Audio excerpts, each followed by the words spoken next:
Hey folks, welcome back to Dark Souls 2, Scholar of the First Sin. We're here in the Huntsman's Copse for, that is an incredible headpiece, wow. Hello. I didn't see you there. We're here in the Huntsman's Copse, for probably the last time, because we're about to fight the boss of the area. Hello, who are you? Who are you? That's what I asked you. I thought you were that bastard for a moment. You've set me free. Now I can find him. The cheeky prick. He won't know what hit him. So this guy was locked away here in the Undead Lockaway, and we set him free without really realizing it. I am Creighton of Mirror. I travel from land to land to hone my blade. I've heard this land was full of danger. I thought it would suit me perfectly. I joined forces with a man on the way, but he was no more than a backstabbing knave. He took the first chance he had to try and off me. I decided to set a trap for him here. But then I got trapped myself. Wah, wah. I can't believe that I was so dense. Thank the stars that you came along. You be careful of him. Pate, I think he said. Oh. He wears this rather unusual ring. You'll know it when you see it. I've seen his type before. He kills entirely for the pleasure of it. I'm sure I won't be his last victim. The man's better off dead. I tell ya. He's a slick talker, so don't let him fool ya. Pate, the man with a strange ring. Watch out for the slimy rat. And don't you believe a word he says. I'll find the common footpad and put an end to his roguery.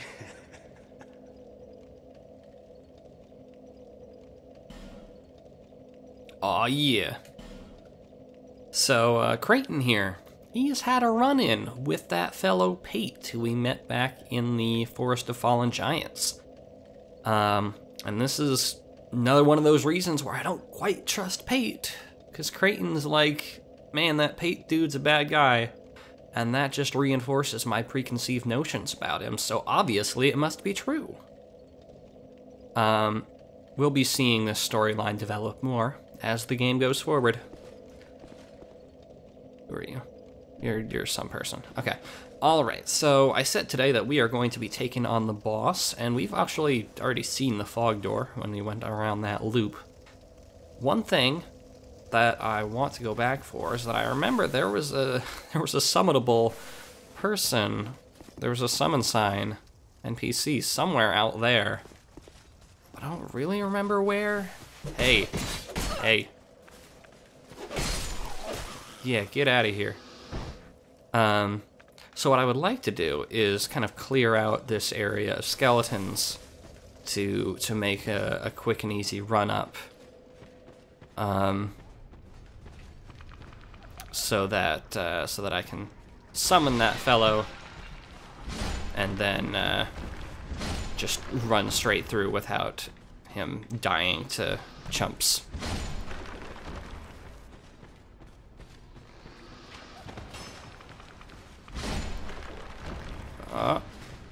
So I talked about those curse spots before, right?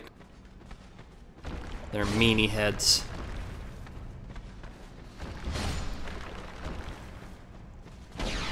Get rid of you. So luckily we've already taken care of the necromancers, and the necromancers do stay dead. Oh hey Creighton, I'll summon you too. Hey, there's a guy.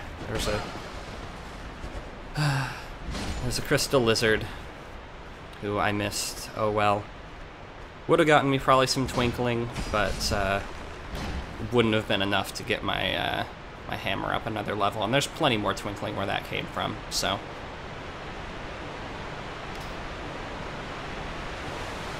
Okay. The path is clear. Let's go find that summon sign.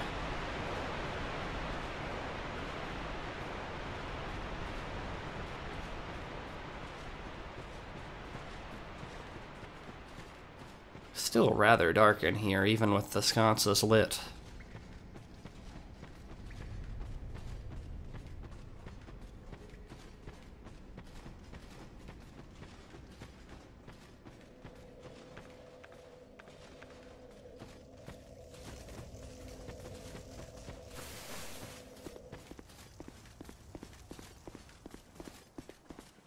Alright, let's not forget about that guy with his dog. You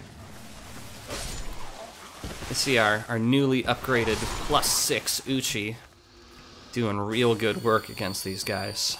Basically one-shotting them. God, I hope I don't have to just, like, totally re-clear out all these enemies. That'd be tedious. But I think maybe NPC was in kind of one of the lockaways. Is he in here? Yeah. Hey. Why don't you do that? Alright, looks like it's a one-shot with counter damage. Okay. Bashful Ray. There we go. Speaking of which, why don't we... Yeah. It's a decent gesture. It's not the greatest gesture. But, alright, Bashful Ray is on his way. So let's make our way back, pick up Creighton, and get ready for the boss. So this boss, it might be one that's actually quite useful to have multiple allies for, or it might cause it to go horribly, horribly wrong, and I'm curious to see which it will be.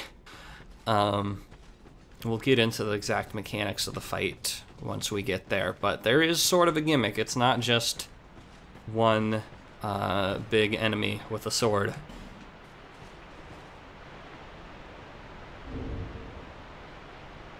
Yeah, Warcry is still the best gesture, so... yeah. Alright, let's do this.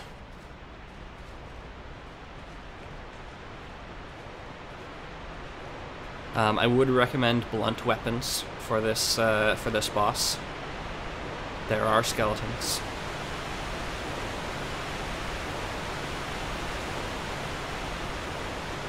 Alright guys, we ready? Let's do this. So, these are the Skeleton Lords. There are 3 of them, and they're all skeletons. So, once you defeat a Skeleton Lord, that Skeleton Lord will summon a horde of skeleton minions for you to defeat.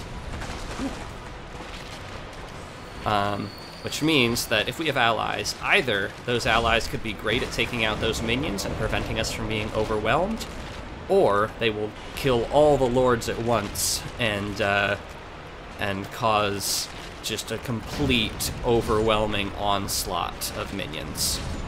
Could be either one.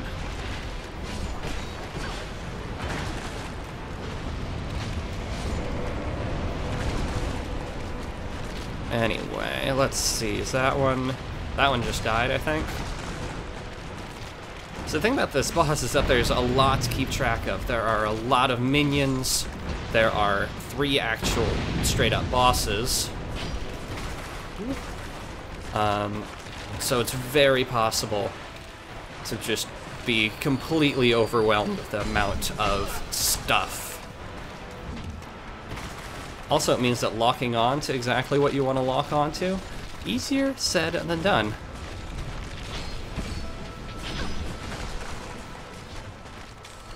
So man, I'm having real trouble with them stun locking me.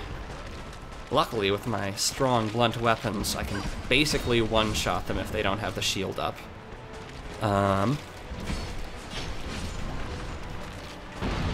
Is that the last lord? Do we have all the minions taken care of? I think we do. So let's take care of him. And once we take care of the last wave of minions, we'll be good. But this is the toughest wave, because the last wave of minions... Where are they? Are bone wheels. You may remember bone wheels from the catacombs in Dark Souls 1. They are not as bad in this game as in Dark Souls 1. They don't break your poise quite as much, and they're easier to dodge. But they're a nice throwback to make you go, oh goddamn. Anyway, that was a hectic fight. There was a lot going on there. But overall, I recommend taking care of the lords one at a time. Kill the lord, kill the minions that it summons, then move on to the next one. Try not to get hit by fireballs. Let's check out the Skeleton Lord's soul. Singular lord. Maybe it was one lord split across 3 skeletons? I don't know. Anyway, the old Iron King commanded the capture of all undead, but those charged with the task were overcome by the curse. So that's our first mention, I believe, of the old Iron King, who we're going to be hearing a lot more about as the game goes forward. But, yeah, the Huntsman's Copse and the Undead Purgatory, not the work of Vendrick. Lost Bastille was Vendrick. This was the old Iron King, someone different, a person from a different kingdom with different beliefs and a different approach to the whole undead problem. A much more sadistic one, I must say.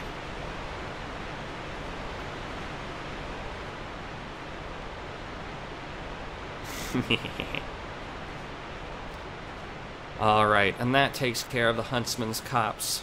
We just gotta let down this bridge and move on into a new area.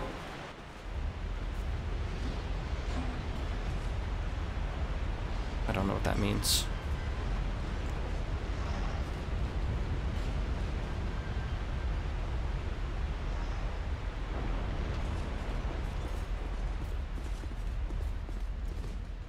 So we got a little ravine, canyon here. Nothing much to see. Just the dark, empty void.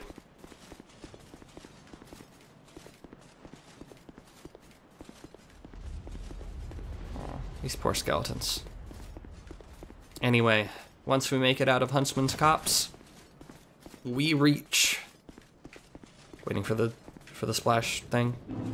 Harvest Valley. And this is where we're going to go in the next episode. But there's your set piece over there. Big tower, windmills on it, dilapidated. And here's the annoying gimmick. Poison. Poison sludge. Notice it's still going up even though I'm out of the sludge, because it's still on me. So that's gonna be fun. For now, let's head back to Majula and spend some souls.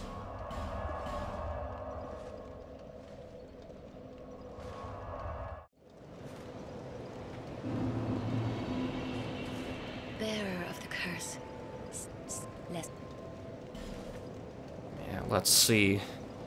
It's bothering me to have the strength an odd number, so fix that. Let's see. I don't think we can do any more upgrades. So why don't we buy some more life gems? I feel like we're running a bit low. I knew you'd be back. Anything else we can buy from you that's interesting? No, not really.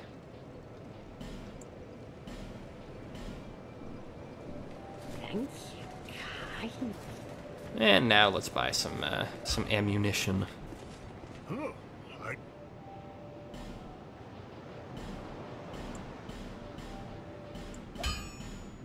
I'll be around if you make it back.